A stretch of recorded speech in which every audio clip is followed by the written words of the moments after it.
Most children who are sexually abused never tell. Why not? It's a puzzle. 90% of the time, the maltreater is someone the child knows. Many children worry they will not be believed. They are afraid that the negative consequences for them and their families are too great. So they remain silent for years and years. The moment when a child summons the courage to tell a counselor or peer what's going on never happens in most cases, all the way into adulthood, and still they stay silent. There's a huge emotional and physical health toll that comes with this silence. When a child is brave enough to tell, listen, and take action. Youth-serving organizations are built to foster children's spirit and identity. They are the place where kids can learn and grow, where they can safely push boundaries and have new experiences. In short, they are the place where kids can be kids. At camp, we are responsible for hundreds of lives every day. It's my responsibility to ensure that campers have a safe and secure environment. We want our campers to feel a connection with staff members and that they can tell staff when something is going on with them and when they need help. I interact with kids every day. I give them hugs when they are sad, help to encourage them to try new things, and I'm the person they talk to when things are going on. Whether it is the issue of bullying or body image issues, I always try to be a resource for the kids that I interact with and help them in whatever way I can. However, when a child tells me that they are being abused or neglected at home, that is something that I need outside help with. As a counselor, I am a mandated reporter. That means that I must make a report if I have reason to believe abuse has occurred, even when the child doesn't want me to. I have to make a report out to the local authorities and up to the camp director. It's the law, but more importantly, it's the right thing to do. I may be the only person this child has ever told, and I have a responsibility to that kid to make a report. You do not need to know for sure if a child was abused, nor does a child have to tell you they were abused. Your responsibility is to make the report when you have a reason to believe a child was abused. I know I'm a mandated reporter, but what am I reporting? You must report all forms of child maltreatment, including suspicions of physical abuse, sexual abuse, and neglect. Child abuse means one or more of the following by a parent, caretaker, or household member. Physical abuse of a child, where a child's health or welfare is harmed, or at substantial risk of being harmed. This may include bruises, welts, broken bones, or burns. Sexual abuse of a child, where the child is used for the sexual stimulation of the perpetrator or the observer. Physical injuries do not need to be sustained, and this could include any act from the rape, to fondling or kissing, to sexual exploitation of a child, or even child pornography. Neglect of a child is when he or she is left unattended or there is a failure to give proper care and attention. This may include unattended medical or dental needs, or nutritional deficiencies. These are the 8 steps I follow when I need to make a report of abuse or neglect. 1. Stay calm. Even though the child is sharing some very traumatic information, know that they are in a safe place and that they and you are all right. 2. Thank the child for telling you. Be sure to thank the child for sharing this with you, and in this moment, you stay with the child and don't question the veracity of their report. Remember, it isn't your job to investigate. You just need to report what the child tells you. 3. Listen and let the child talk. This is their story. Even if you have been through something similar, this is the child's moment to tell you their story. 4.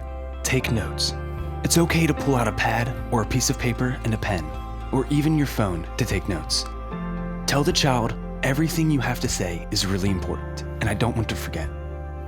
It is important that you take notes not only for when you make a report, but also so that you can later generate both your written report and document to tell the agency what the child told you, who you spoke to, both inside and outside your agency, and what action you took.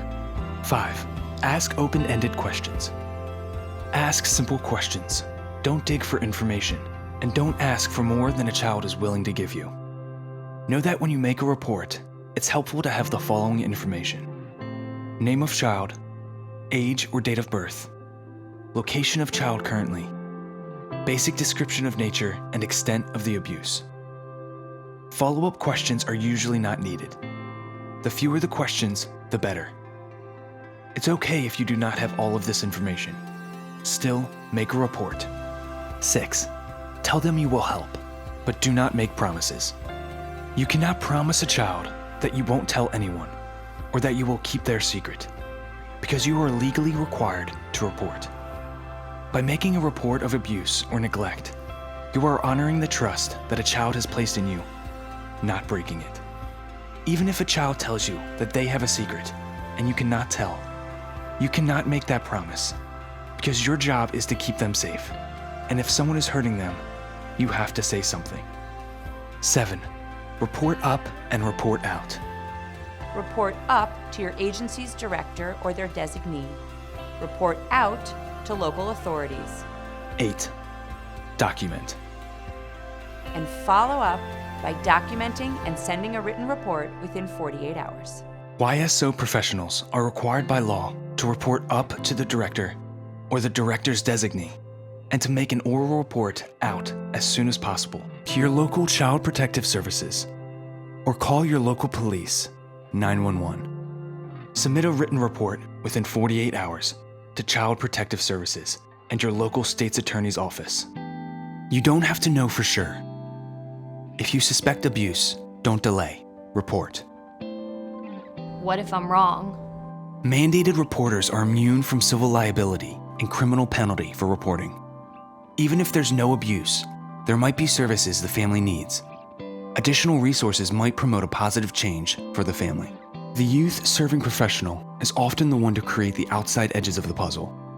To create the edges, you need to gather just enough information to make a CPS report. Others will complete the puzzle later. Law enforcement, CPS, the Children's Advocacy Center, the state's attorney's office, and others may all play a role to ensure the very best outcome for every child and family. If you try to get more information than the basic concern, it can harm the investigation. The puzzle will have the wrong outline. It will make everything difficult later on. Children reporting sexual abuse will get a full interview by forensic interviewers at Baltimore Child Abuse Center or another child advocacy center. The interviewers are licensed mental health professionals who are specially trained to talk to children about abuse. The information obtained in the interview will be viewed by and shared with the investigating agencies. It is best practice for a child to have only one comprehensive interview and not be interviewed separately by many different people and agencies. If someone was apprehensive about reporting, I would tell them that that is natural and that you should use that apprehension to do what you're doing carefully, to document everything, to pay attention to the situation, and to keep open lines of communication with the agency and with the people that you're working with. I think if I had considered not reporting, it would have eaten at me forever, because the implications of not reporting are not short-lived. They are not limited to the season of the summer camp or the session where a child is at camp. And it would feel like I had potentially betrayed a child, who is my ultimate responsibility. My role as a counselor, especially as it relates to protecting kids, is to make sure that they have a fun but safe environment that they feel comfortable in. For me, my campers always know that they can trust me and come to me. Every single counselor should be a trusted person by their camper. Campers should know that they have a safe person to talk to. They should be able to trust them with anything that they say. Being at camp and knowing that I'm changing children's lives is the most amazing experience I could ever ask for. And knowing that I'm even helping just one camper each summer makes it all worth it in the end. Youth serving professionals hold an important piece of the puzzle to keep children safe. If you suspect abuse, be a hero, make a report,